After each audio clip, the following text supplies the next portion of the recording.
Welcome, ladies and gentlemen of the old world. I hope you're all doing well, and today, my friends, we're back with a tournament showdown. It's going to be Bretonnia versus the Ogre Kingdoms. Fate Enchantress facing off against Slaughtermaster. Of course, Grag is terrible and Greasus is terrible, so pretty much every game is going to be a Slaughtermaster for the Ogres until they get some sort of a change, which, I don't know. Like, the thing is, like, a lot of times in terms of balancing, Creative Assembly probably has to walk the line of, like, campaign and multiplayer since, most of the player base is campaign focused, right? But like, I don't think any campaign player would complain if, like, Greasus got some buffs, right? Like, I think they'd be stoked. They'd be like, oh, cool. Like, I think it'd be a win for everybody if Greasus and Scrag got, like, some cool new, like, core components to them, right? Anyways, like, Ogres got a lot better, though, in the patch. This was actually, I believe, the semifinals of the round of 8 in a pretty competitive tournament. It might have been the semis, can't quite remember. So, yeah, Ogres are being picked in tournaments, and as far as the first, like, 2 days of tournaments went, we had one tournament on launch and then another one later in the night. Ogres actually had a 10-3 record. So with their new capture weight, they're doing a lot better. Now, that's not really an accurate metric of their overall power. After we have, like, 4 or 5 weeks of tournaments and really see them, like, play out, then we'll know for sure. But I'm excited to see what they bring to the table and how they do, because honestly, with the new capture weight, they can really steal objectives super quickly, considering everything has like 54 speed, right? So certainly not a joke. Now, for my build, Peasant Mobs backed up by Men-at-Arm Polearms and Archers. We have a Grail Relique just because it's cool. But this is really the core of competitive Bretonnia. Fate Enchantress, Green Knight, and the Henri La Massif. It's very strong. Mortis Engine's pretty useless against Ogres. I still bring it against Noblars just to clear. It's not that expensive. I'm like, screw it. Might help clear them out. Green Knight is the biggest problem for the Ogre Kingdoms. Ogre Kingdoms don't really have any magic damage outside of a Fire Belly, and every Ogre player in their dog brings the Slaughtermaster, right? Makes sense, because the healing is so good. But if you were to see a Fire Belly with Flaming Sword, Fireball, Green Knight could be in a little bit of danger, but typically they don't do that, so he's a really, really tough thing to get rid of. And Henri La Massif is great. Anti-large, armor piercing, absolute raid boss. And we got the Holy Wardens on the low ground to go try and steal that objective, and that is it. So back to Black Ark. I know we haven't seen it in a while. We've been seeing all these cool new maps. Lead Belchers for the Ogre Kingdoms. Ogre Bulls Iron Fists, good call against Peasant Archers. Lead Belchers are their best unit. Ushabti Great Bows wreck Bretonnia, and for the same reason, so too do Lead Belchers, right? If they can be protected. So triple Lead Belcher, we do have the Slaughtermaster, the Great MAW, Ogre Bulls, as well as the Stonehorn Hunter, which is kind of interesting. He does have anti-large Javelin, so good dual-purpose utility against Bretonnia. He's basically going to be the rock hard target that the Green Knight, Henri La Massif, as well as the Lady are going to be going after. So battle will soon be on. Objective's going to be opening up in 1 minute here. We do a little bit of fast forwarding as we do posture. I think about sending my characters in, and I do. So I send the Green Knight in and Henri La Massif. It's very risky against Ogres, though. If they get that surround on you, you can really, really get trolled. So the Ogres pile in. We do get a lot of damage onto the Hunter, though. Those two anti-large characters, well, Green Knight isn't anti-large, but he hits very hard. But, pretty colossal mistake for me right out of the gates. Henri La Massif does get a little bit surrounded, and I'm like, oh man, I got so greedy there. But we did get a lot of HP off that Hunter, so it felt like it was worth. But even still, Men-at-Arms, Archers are on their way up. I took the bait, and now I'm a little bit trapped in Ogre. So we do get Earthblood going down, though, which is going to be good. So Henri is not squishy. He's got 45 melee defense, high armor values. The Slaughtermasters have huge armor piercing. All the Ogre characters really do have good armor piercing, so hopefully he'll be able to hold. Going to be pulling in the Fate Enchantress to apply the Mortis Engine to the Noblars, just trying to wear him down. And the bottom point, there was I had to wait for the Ogres to leave. They sent a lot of stuff up top, so now the Holy Wardens are going to be moving up on that point, trying to grab that, and we'll see how it goes. But relatively dicey start here, though. Henri La Massif is trapped up. Value trading is favoring my opponent here. Yumi doing very, very well. Pole Arms as well as Knights Errant on their way up, so we got Cavalry on their way in, and I was like panicking so much I didn't have time to put them in Lance formation. I was like, oh, just get there, just get there. Just clicking micro. Dolores Blade is active, though. That's going to be giving the Green Knight some heavy, heavy stats. 645, 100% armor piercing. Unfortunately, he's mostly caught on the Ogre minions, the Ogre Bulls here, and Henri La Massif is just getting smashed. So we're going to try and save him here, as we do get Knights of the Realm coming in Lance formation. So they'll be moving in, trying to go, but I do discover some Gorgers here. And I'm like, wheel back, retreat! We saw the Gorgers, and, on top of that, the Ogre Bulls here, so the Knights of the Realm are going to be getting back. Meanwhile, the Knights Errant do get a downhill charge into the Bulls here, but not going to be pretty because the Bulls do have the support of Lead Belchers. So nice charge. These aren't even anti-large cap, but the Lead Belcher shooting as well as more Bulls coming in. It's time to signal the retreat, send in the polearms, and hopefully get our money's worth. Here we get a good one, though. Knights of the Realm, full Lance formation, charge bonus of 95. They get a beautiful one into the Gorgers, as well as the Ogre Bulls. It's about as, optimal as it gets. And you can see massive, massive damage coming into the Gorgers, who are very much glass cannons. They have far less HP than the Ogre Bulls, which makes sense, because they have a lot of other utility. But they're doing great. Knights of the Realm are hands down your best unit in this matchup. We got more polearms coming across. These polearms kind of getting run over by the old Stonehorn. And here on the side, Ogres are now pressing into my backfield. So you can see new Ogres definitely, this is a threat. There's 10 capture weight here. Before, that would have been 6. So that is a big deal, especially against a faction like Bretonnia, which also has pretty haggard capture weight. Henri La Massif does get routed, so he's on the run. Green Knight managed to survive, but I was very optimistic here. I figured that Henri would come back and I could just heal him with some regrowths. I didn't go for Dwellers Below. You know, I felt like having a little bit of fun with Regrowth Earthblood and really just kind of tanking my character squad. And here we get another charge as Knights of the Realm going to be hunting down Ogre Bulls. He does use Dismember on one unit, but the Knights of the Realm do get a beautiful charge into the back of the Ogres. Many of those models will probably start to fall in rapid succession here. The Ogres are threatening a cap here. Now, on the low ground objective, looks like I did lose that one, and honestly, just being pressured by the Ogres very, very hard. And in terms of value, I'm pretty far behind. It's 26 to 44, but remember, I do have healing. And the Green Knight, he's on a mission. He's a spirit of vengeance, and he's going to be hunting down this Hunter here, trying to get some work done, as Henri Lamassif will be doing the same thing. And he came back, baby, which is exactly what we need. So now I can heal him. And if I can kill the Stonehorn and then maybe switch my focuses onto the Slaughtermaster, I think there's some hopes of getting back into this game here. So Knights of the Realm looking to intercept some of these Saber-Tusks here, which I don't think I actually noticed until the last second. So here we go. Charges in for the lady. Saber-Tusk pack's going to get absolutely wrecked.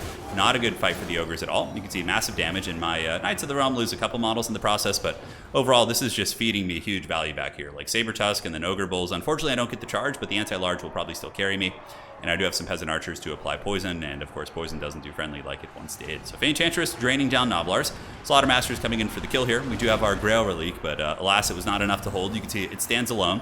Knights of the Realm in the backfield were able to get a charge on top of Lead Belchers, so finally shutting down some of them, because these Lead Belchers in the back have been shooting unimpeded. About 300 value on that one. This one has got about 300. This one's got 700 from destroying my Holy Wardens down there, so they just got absolutely pounded. But we have the Hunter wavering. His leadership's going to break, potentially. The Green Knight, you know, and Henri, both very, very scary fighters. Favor of the Fae active on Green Knight. 92 melee attack. Getting in on the Hunter. Troll Guts active. Really, really trying to keep that thing alive. Good micro from my opponent, of course. And Knights of the Realm on the flank. Clean up Ogre Bulls in the back. Ogre Bulls getting wrecked and farmed by Knights of the Realm. So you can see how good these guys are in this matchup. If you could just bring like 20 Knights of the Realm in your build, you probably still would need some infantry. But these guys are just so good in this matchup. Like, just so ubiquitously strong. Ogres, of course, have, you know, just buffering them off with Noblars and then countercharging them is usually how you beat them, but yeah, very, very strong. Grail Relique keeping these peasant mobs fighting for a while, but it looks like Brain Gobbler is active, so trying to get a big leadership debuff on me. Meanwhile, my Goon Squad is once again piling into the Hunter, so the Hunter did get healed by big Troll Guts, unfortunately, which is going to be a massive amount of HP. But the Green Knight and the Hunting Squad is there. The Grail Relique is there with its little haggard 50 melee attack. 50 weapon strength? Damn, that's not bad. Back objective just barely owned by me. It almost got stolen by the Ogres, but I did get the Beast Slayers of Bastogne up there. Another very nice piece against the Ogre Kingdom, so we're able to get that. Knights of the Realm, after decisively defeating 2 Ogre units and accruing 1,000 value in a fell swoop, going to be looking to get around the side. Granted, the Ogres do have some Vanguard options here, but Saber-Tusks are not Vanguard, so I felt like I had the opportunity to move back there and just really, really trying to kill the Stonehorn. I need to kill the big value pieces. As far as value, I'm still behind, but with healing taken into account, it's actually probably a very even game. I think I've done more healing than the Ogres have. Granted, that Stonehorn is healing cap, so maybe I'm a little bit wrong about that. Down on the low ground, we do have some Knights Errant fighting in Lance formation, coming in, crushing Noblars, but now being countercharged by Saber-Tusks, which will probably defeat them. So I do have some Peasant Mobs coming in, and routed Knights of the Realm getting hunted by Saber-Tusks there. A little bit unfortunate for me, but the vengeful spirit, yes, the ancient King of Bretonnia will not let his people fall. And he's going to be moving in, hunting down the old Hunter with about 900 HP left on this bad boy. You can see the mod does adjust for the healing cap, which is kind of cool. And he's only got about 300 HP left with the healing cap included. So the Hunter is down for the count. Green Knight, though, is going for blood. He sees the Lord. I've felt how difficult it is for the Ogres to deal with Green Knight. I think surrounding him with probably Bulls is one of your best bets. But the Hunter has fallen. So now the Green Knight and the Paladin are going to be going after the Slaughtermaster, the Methodical Goon Squad. This is how Bretonnia played in Warhammer 2. It was really just using a ton of like Knights running around, you know, whatever the infantry situation called for. If it were, you know, a armored infantry faction, it'd be Foot Squires. If it was a faction with lightly armored infantry, it'd be Battle Pilgrims. If it's Ogre Kingdoms, it's Men-at-Arms with Polearms supported by Battle Pilgrims, probably, or Archers. That's like Bretonnia has dynamic enough infantry to get the job done, and their cavalry are amazing. Knights of the Realm are super good. So here, Slaughtermaster the Great MAW getting absolutely pounded by the Spirit of Vengeance. So he's going to be running for the hills. Enchantress coming in as well. And I've been pretty lucky to not get trapped up this game. Like, I've had so many games, competitive games against Ogres, in some of the practice matches I played, where like my Bretonnian characters just get stuck in an Ogre Bull model for like 45 minutes. But this game we've been able to actually get away. And if you do have all three of them together, they can fight their way out of an Ogre Bull unit pretty quickly. Ogres are not immune to psychology, neither are Noblars, so the Green Knight does cause terror, so you can terror out them off the edge of the map. But as far as points go, I'm a little bit behind, 357 to 559. Not too bad. We do have the polearms here, holding the objective. Obviously, Ogres, again, with capture weight being more significant here, but considering that they're mostly routing, their capture weight will be minuscule. Knights of the Realm, dude, just like on bare minimum health, are coming in and just lancing into these saber tusks and getting such incredibly cost-effective fights over and over. These guys have got 1100 value. I would imagine my other Knights of the Realm still in the battlefield probably doing very good. And these Ogres did get broken off the battlefield by my Goon Squad. Yet another big value play down here. And now the Knights Errant and Knights of the Realm trying to fight here, trying to get some Knights by into the Lead Belchers. I was like force pathing them. Dismember being used by Yumi. Very, very nice play. But these guys have already used their ammo. The Lead Belchers have done very well for the Ogre Kingdoms. I have to wonder about Iron Guts. Like Iron Guts with their 90 armor maybe are good against Knights of the Realm. I feel like Knights of the Realm will still beat them though, if it's like a head-on charge. But in sustained combat, Iron Guts will probably win. So, charge into those guys, going down, but I still can't wrestle this objective from the Ogre, so it's pretty much going for the high ground objective now. We have more Knights of the Realm scrapping against Saber Tusks back here. Saber Tusks not doing terribly. Knights are so low at this point, they're probably going to pay the price. But my character squad is going to come take the objective now. This is 9 capture weight right here with 3 characters, so 2 Ogre Bulls could outcap them. We do also get some more Knights Errant cleaning out the Noblars. It's always very important to clear out Noblars. Even though they're insignificant value-wise, they give the Ogres buffering against your anti-large, right? So it's still very, very pertinent to try and take those guys down. Now, looking on the back here, looks like this objective owned by the Ogres. I have some Knights that have gotten into the backfield, but they're pretty much sacrificed at this point. Battling Ogre Bull dual weapons, which won't kill them terribly quickly. Brain Gobbler going down, trying to break their leadership. That's a really interesting spell kit here. Against Bretonnia, I think it's a big mistake bringing Brain Gobbler. I don't think it's that good. Maybe there's something I'm missing.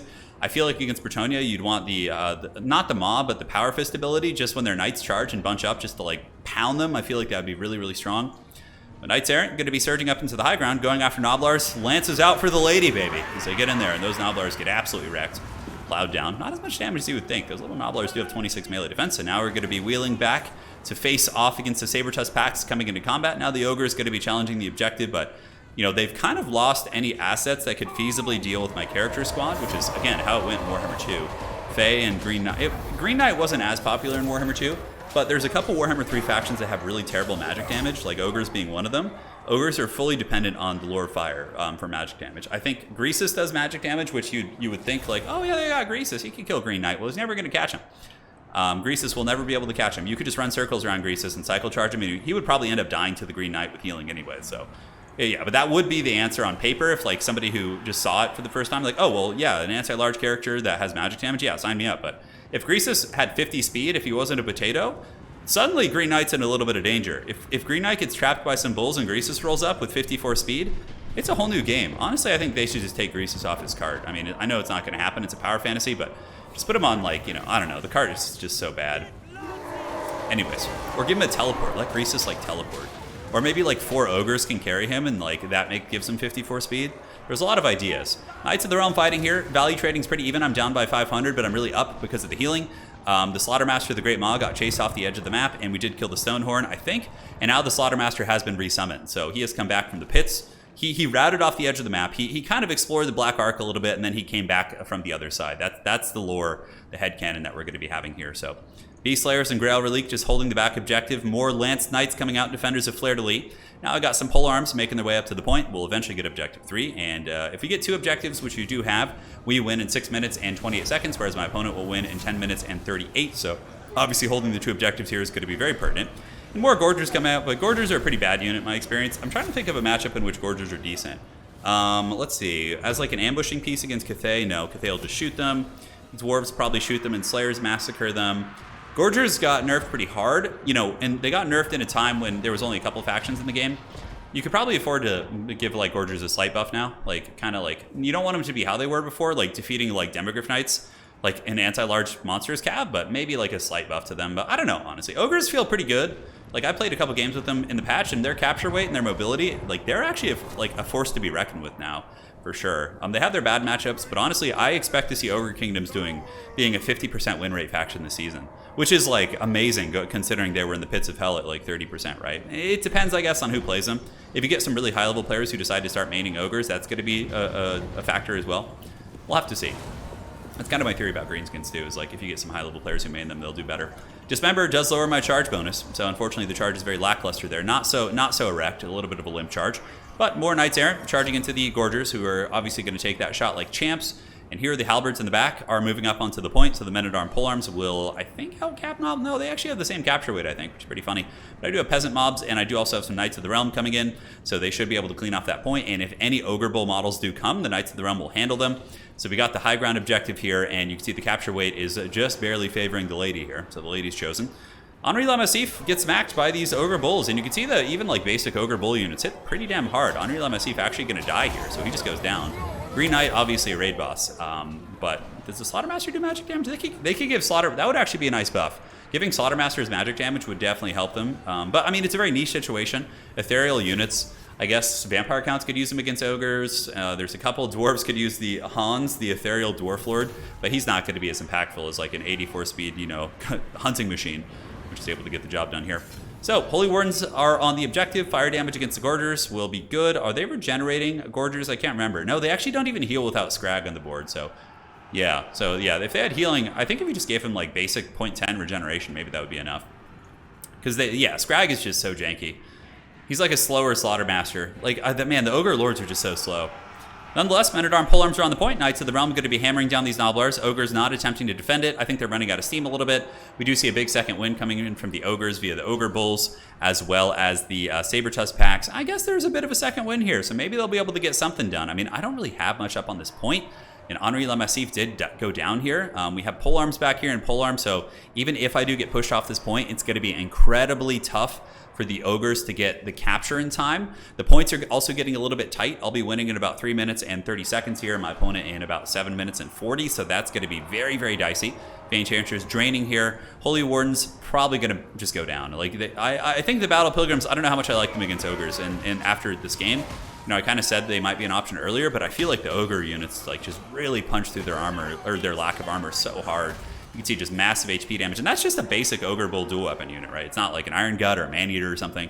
So it really, really does seem like a pretty good option for sure. So Enchantress and Green Knight going to be hustling back. I do sense some polearms up here. I think I realized that it's not going to happen. We do capture the low ground objective, which is pretty big. Noblars here getting crumped. Knights of the Realm, as well as those Men-at-Arms, going to be holding that all day. Beastslayers of Bastogne here, and another Dismember being used in the Knights Errant. And now they're going to get countercharged. I think I do reroute the charge here. Or nope, I was trying to get into the Noblars, and Saber-Tusks break their charge. So the Lance formation has been crushed, and the Men-at-Arm polearms are going to be holding the Ogres back here, which is good. They have taken their home objective, but they're going to have to fight through these pointy stick boys here. We will hopefully fight them back. Let's see what kind of value they've gotten. Yeah, Men-at-Arm polearms have gotten about 364. Not bad at all for like a chaff unit. They cost 550, so they got a little bit they need to get, but this objective is going to be incredibly tough to remove me from. With the Grail Relic waddling back, it's gotten the dreaded 61 value this game, and we do have Knights of the Realm back here. Oh my god, 2,700 on these Knights of the Realm. They must have been the ones that were just feasting on the Lead Belchers in the backfield. Enchantress draining, not doing a whole lot, but even if the Mortis isn't good, it still does lower melee attack by 5. It's a nice little aura. Knights Errant trying to hold on, but it looks like they are going to be breaking. So the Ogres are coming back for round 2, baby. They are ahead on value, but only by a little bit. And the Slaughtermaster has come back in. The Mist of the Lady doing a nice little drain. And now it's kind of just like, all right, do or die time. Let's just send our Knights in. Let's get a nice little charge into these Saber-Tuscan Bulls and just hold them back and try and get to the point where I can win on one objective.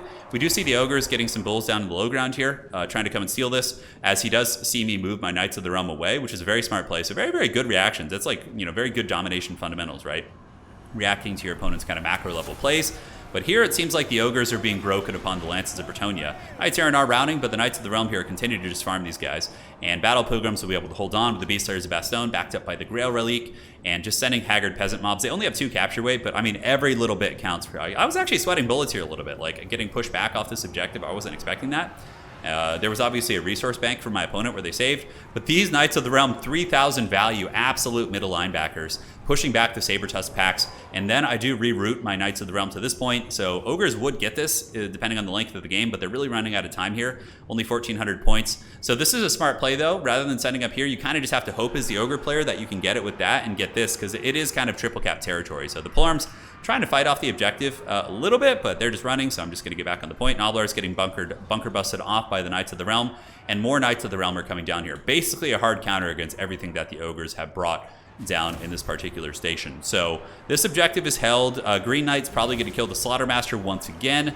We only need about 50 points left, and the Knights of the Realm cleared off the side and are now going to get into the Ogre Bulls here, which does give me the opportunity, actually, once these guys go down, to go and steal their back objective with the Knights of the Realm and the Holy Wardens here, who have 0.63 capture weight with their low numbers. I really like how we can see the capture weight, so shout out to Gleason for this mod. It's absolutely amazing.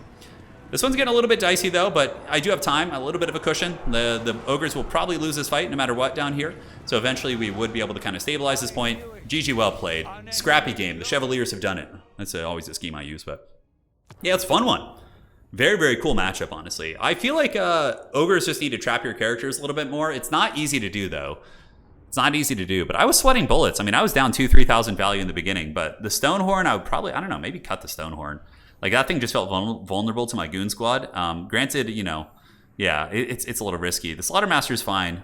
Let's look at the Ogre roster. But again, you guys want to see the sweet, juicy value, so let's check that out. Oh, yeah, dude, 3,000, 1,700. They were summoned multiple times, though, to be fair. Gorgers are just bad. That's 2 summons worth of Gorgers there. Leadbelchers I think, are your best friend. If you could, I think, cut the Hunter and get, like, more protection for your Leadbelchers so they can just shoot the entire game and not get caught by Cav. I think Bretonnia can get karate chopped pretty bad by the Ogres. I played this matchup with Professor Pone recently, a while back, and I remember really feeling how good the Leadbelchers were in that. So Ogres, I'm not, as Yumi's probably a better Ogre player than I am, for sure. I mean, but I am just gonna go ahead and theory craft the build a little bit, because I'm just curious, like, if I were in their situation, what would I do against Bretonnia? So let's go to the drawing board. Let's get the Ogre Kingdoms, because it's a faction I actually want to play in this season. I feel like they're pretty fun. Yeah, like Greasus, look, he's what you want. Scrag doesn't do magic damage, even though being like a literal prophet of the MAW. So Firebelly, you got the Tenderizer. Yeah, you don't need that. Kindle Flame, he's got a lot of abilities, so let's look through those. Kindle Flame you want. Fire Breath probably isn't that good against Green Knight. Flame Incarnate. Flame Incarnate does have damage reflection, so maybe if the Goon Squad comes for you could try that. I don't really know, but it's just something to test out. So Flaming Sword of Ruin, Fireball. Against Bretonian Cavalry, you could also bring the Bombardment here, so when they bunch up, or Burning Head, just to roast their halberds. That wouldn't be a bad idea either, but you don't have like a lot of anti-cav here, but that's what Leadbelchers do. Yeah, this thing helps you with Green Knight, for sure. And then maybe do we want to go Hunter, like a support Hunter with Flaming Sword of Ruin to fight back? So we do that. Maybe we get a Tyrant. The Thunder Mace imbues magic damage? No, it does magic damage. Okay, so then he can get the... Yeah, that's good. We get that. Cut Foe Seeker. And then maybe a basic Hunter, like without the Stonehorn, just as like an anti-large duelist. So now you have your Ogre Goon Squad. You can clear infantry. The Tyrant, with Flaming Sword of Ruin, this Goon Squad should defeat the Fey Enchantress one. Like, Green Knight will melt pretty quickly to anti-large magic damage, although the only thing is, like, a really good Bretonian player is probably going to be able to get away from you and just wait for Flaming Sword to wear off. Even still, maybe. The Firebelly himself does magic damage, so I think he could actually put some hurt on Green Knight. I mean, even Ogre, like, 48 melee attack and magic damage, that seems pretty good. So from here, I think I actually love Iron Blasters against Bretonnia, too. Leadbelchers are great. Maybe, like, something like this. As your opener. So you got the Leadbelchers. The Iron Blasters can kill characters pretty hard too if your opponent slips up, right? So let's get this. And then the Iron Fists are what, 650 a pop? So we can just go for basic Ogre Bulls in the beginning. And then you probably want to get Iron Fists and then, you know, some of these. I don't know about Iron Guts. I think the Saber Tusks are pretty necessary just for like a fast reinforcing unit. You're going to want more Noblars. Trappers are always good, just getting some Vanguard up on the point. And against Bretonnia, you know, I don't actually even hate having a Mournfang Cavalry unit. Like, they can thump. Yeah, and their big expensive ROR Cav don't do magic damage either, which is a shame. That could be a really good tech against Green Knight, I feel. Yeah, so something like this, I think this could actually work. Iron Blasters absolutely wreck Knights of the Realm. And then you just kind of, like, hunker down on one objective, focus on shooting them, force Bretonnia to overextend into you, and it really comes down to the micro with your character fighting. But anyway, GG, well played. I actually think this build will be pretty good. We'll see you guys next time. Take care of yourselves, and that's it for now.